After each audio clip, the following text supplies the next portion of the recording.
Welcome to the Haunted Quill. Arineth was a skilled elven jeweler from Eregion, deeply inspired by the natural beauty of Middle-earth, and she sought to create a magical artifact that could preserve and heal the lands she loved. As a student of Celebrimbor, she learned the art of crafting magical items, but her heart desired to make something entirely her own, something that could rival the rings of power without the corrupting influence of Sauron. During one of her journeys to the forgotten corners of Middle-earth, Arineth stumbled upon a hidden cavern where an ancient shard of gemstone radiated with a faint, otherworldly light.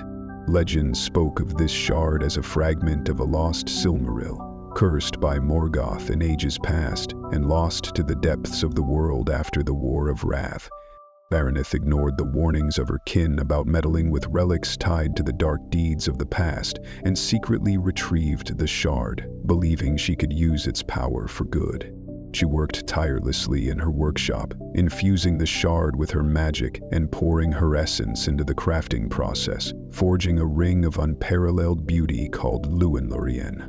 When it was completed, the shard sparkled, turning from the yellow color of dust on their surface to a rich blue-green. When worn, the ring had the power to restore barren lands, heal the wounded, and rejuvenate life, and its shimmering blue light became a beacon of hope for those who saw its effects. Arineth presented her creation to her people, and its wonders became widely celebrated, with elves and mortals alike marveling at its healing properties. However, over time, strange occurrences began to unfold in the lands touched by Luinlórien's magic fields grew too lush, choking out nearby ecosystems, and rivers swelled unnaturally. Arineth dismissed these warnings, attributing them to the inexperience of those who misused her creation, but whispers of unease began to spread. Meanwhile, Arineth started experiencing vivid dreams of shadowed figures and burning lands. Visions that seemed to grow more intense each time she wielded the ring's power. Unknown to her, the shard's curse began to seep into her mind, twisting her noble intentions into an obsession to wield the ring more frequently. The more she used the ring, the more its effects became unpredictable, and soon, the lands restored by Luinlórien began to wither, and once healed people fell to inexplicable illnesses.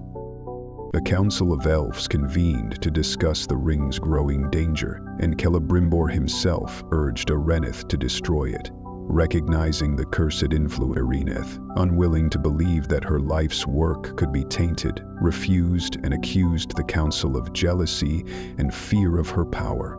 Desperate to prove the ring's purity, Arineth ventured alone to a desolate region, hoping to demonstrate its restorative abilities on the barren lands. He failed. At first, the ring seemed to work wonders, and lush greenery spread across the land, but the transformation quickly turned grotesque, as the plants grew unnaturally large and carnivorous. Arineth realized too late that the ring's power was not her own, and that the shard's curse had amplified her magic into a force of chaos and destruction. She sought the wisdom of Galadriel, who revealed that only by unmaking the ring could its influence be stopped. But doing so would require Arineth to sacrifice. Torn between her love for Middle-earth and her desire to live, Arineth retreated into isolation, unable to bring herself to destroy the ring. As decades passed, the lands around Arineth's sanctuary became corrupted, with twisted trees and dark mists spreading from her hidden refuge. Tales of the cursed ring reached the ears of mortals and elves alike, and many sought to find Arineth's refuge, either to claim the ring or to destroy it. Among them was an elven warrior named Eryndor, who believed the ring could be redeemed and wielded to fight the growing darkness in Middle-earth.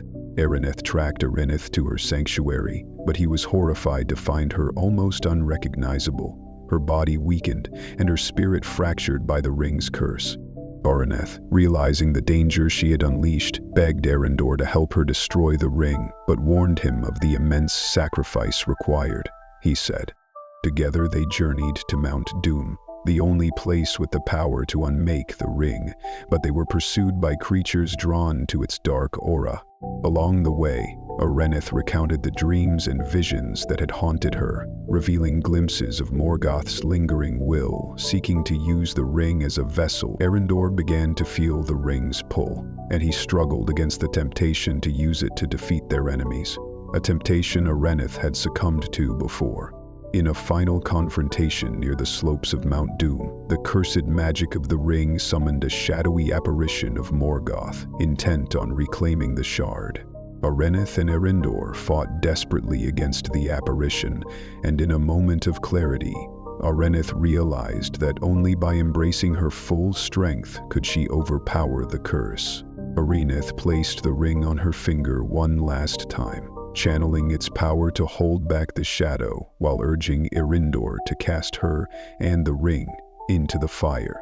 Eryndor hesitated, but Arineth's plea and the growing darkness left him no choice, and he pushed her into the flames, breaking the ring's curse and destroying the shard. As the ring melted, a blinding light erupted from Mount Doom, and the corrupted lands surrounding Arineth's sanctuary began to heal. Then they were free.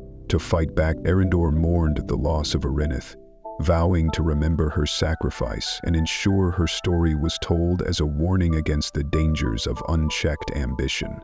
The shards of the Silmarils were believed to be lost forever, but some whispered that fragments still lingered, waiting to be discovered by those foolish enough to seek them.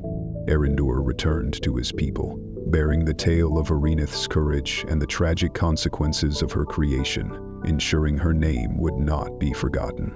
The land once corrupted by the ring were slowly restored to their natural state, but faint traces of its influence could still be felt by those. Over centuries, the tale of Arineth and the cursed ring became a legend, passed down through the ages as a cautionary story of pride and sacrifice. Luinlórien, the ring of blue light, became a symbol of both hope and despair, a reminder of the cost of tampering with powers beyond understanding. The surviving elves of Eregion reflected on the lessons of the cursed ring, resolving to be more vigilant in their pursuit of magical knowledge. Among the mortals, the story of the cursed ring was often conflated with tales of other powerful artifacts, adding to the mystique and fears. Arineth's name became a byword for tragic genius, and songs were sung in her honor in Rivendell and Lothlórien, preserving her memory.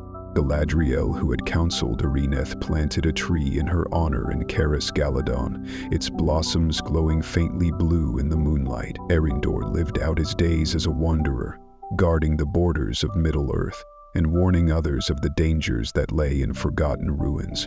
In his final years, Eryndor wrote a book detailing his journey with Arineth, hoping to preserve the truth of her story and prevent others from repeating. The shadow of Morgoth, though diminished, continued to linger in the hearts of those who craved power, but the destruction of the ring was a blow to his remnants. The tale of the cursed ring became one of many that hinted at the interconnected fates of Middle-earth's inhabitants, from the First Age to the Third. In time, the story faded into obscurity, remembered only by the most ancient of elves and those who cherished the old songs. Yet, in the dark corners of Middle-earth, whispers persisted of shards of cursed gemstones, hinting that the legacy of Morgoth's malice was far from over.